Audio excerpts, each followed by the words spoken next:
we can go as low as 551 on the credit score, 500,000 for one legal entity and up to 750,000 if they have two legal entities.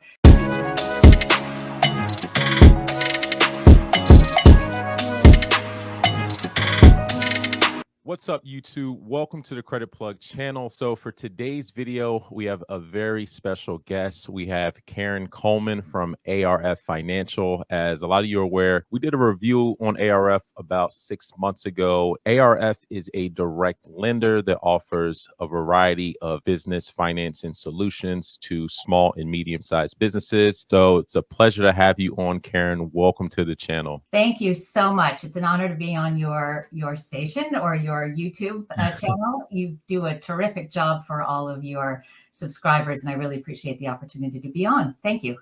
I know you've probably been in contact with some of the people who've already applied, and definitely appreciate all the hard work you've been doing.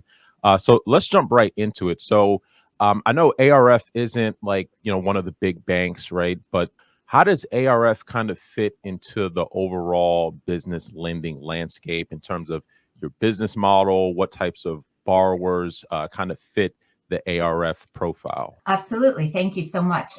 So we actually partner with banks. We have a number of assorted bank partners that we work with. We're in essence credit enhancing the loans. So in essence, the merchants do not have to put up collateral. So these are unsecured bank loans and offering lines of credit as well.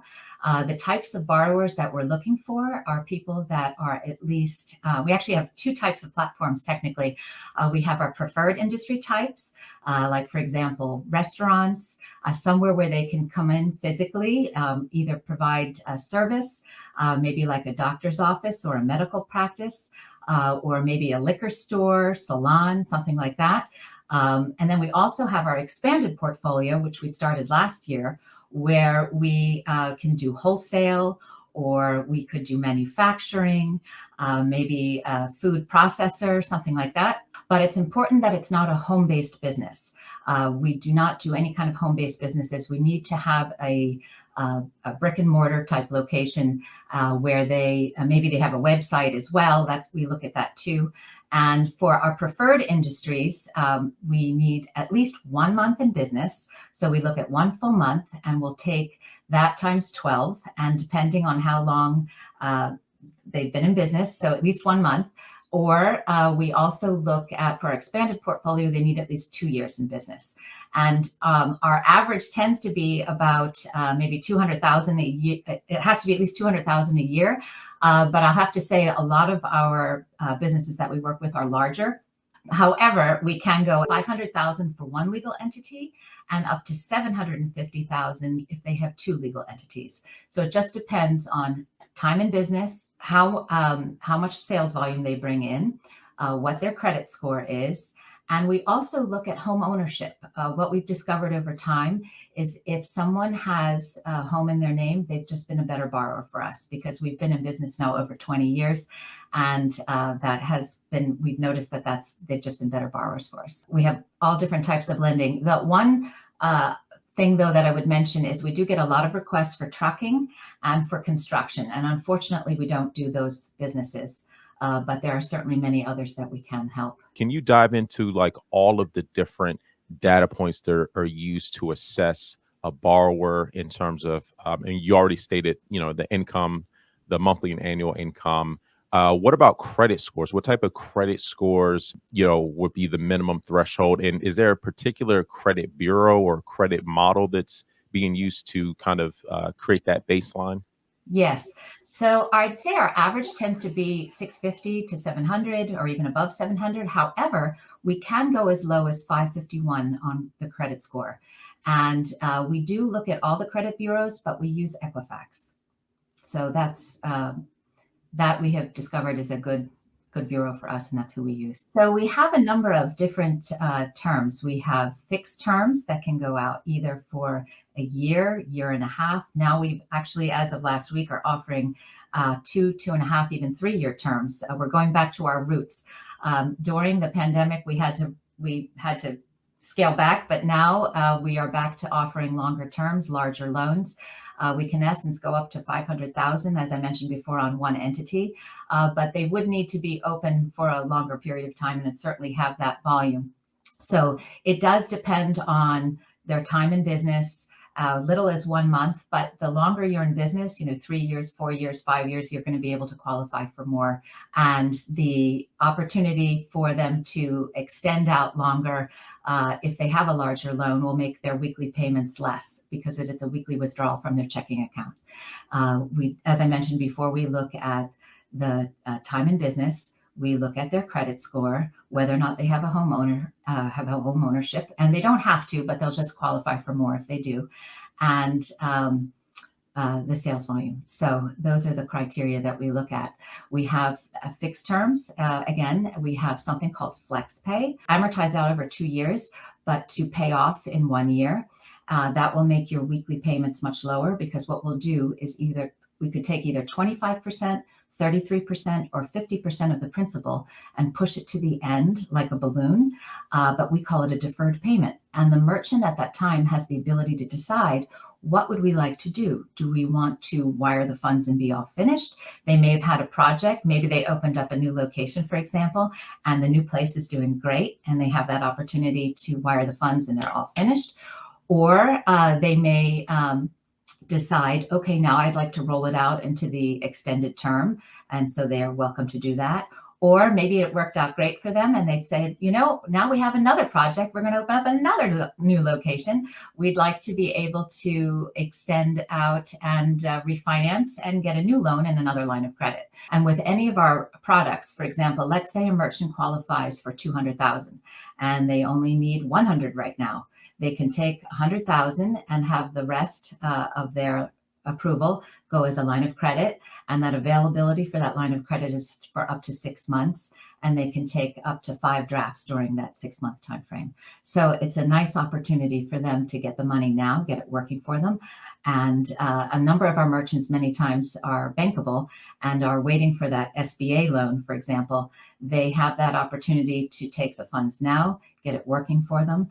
And then when that bank loan comes through, we can either subordinate to the bank or they can pay us off. So it gives them that opportunity to get the money now, get it working for them. But we do really like to just tailor all our loans to the merchant's needs. And then what are the funds being used for? It's important that it's being used for something that can help them grow. Are they expanding into a new product or product line, or are they looking for a new location or renovations? Or I just talked to a restaurant yesterday who's expanding his patio, and it's getting cold, but now they're doing all this outside and they need heaters, so it just depends on what the use of funds are. But we do like to have that discovery call with each merchant and really understand what's best for them. So I wanted to also just ask a quick question about the overall life cycle of the loan application process. So when someone submits an application, what are all the different steps in terms of the application, and how long does the underwriting process take from initial application all the way through funding? So the process usually takes 3 to 5 days. If the merchant has applied and uploaded their bank statements, we use something called Plaid. So if their bank participates in that, it's actually a bit quicker because that makes it much faster.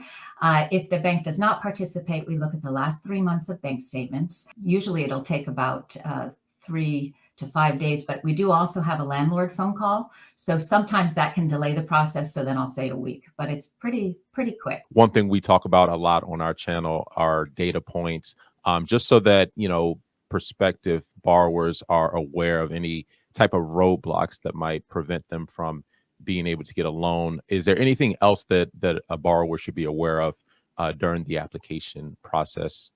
There are a number of things that the underwriters are able to obtain from the credit. Where do they live? We do need to know their home. Because it is a bank loan, we do have to abide by Bank Secrecy Act rules. And so it's important that we have all that information. What are the funds being used for? We do need to have their driver's license and secondary ID. We also look at whether or not there are any tax liens. We can actually pay off a tax lien, for example, but it's important. It's like, how much is it? And is there a payment plan in place? Have they paid the last 3 months, or have there been any bankruptcies? We can, if it's been charged off over 3 to 5 years, it depends on what type of bankruptcy, but we can make that work as well. And then also, do they have any other cash advances? We don't layer with any other cash advances. We do have the ability to pay off up to 2. And we can do that. Like, for example, if a merchant qualifies for 100,000 and they have 50,000 worth of cash advances, we can pay those off because usually then our weekly payments can be less and it helps their cash flow. So that's an opportunity for them as well. But if they've been layering a lot, or they are overextended, that can dampen the approval, unfortunately. A lot of our audience, they may already have some type of financing, whether that's business credit card, a line of credit, or maybe even a loan. Now, what technically qualifies as, I guess, layering, right? Is it just cash advances? Is it business loans? If someone has a revolving line of credit at their bank, does that count? And how does the different positions work? If you could kind of explain that, like first position, second position. Yes, absolutely. So if a bank is already there, that's fine, as long as it's a traditional bank loan.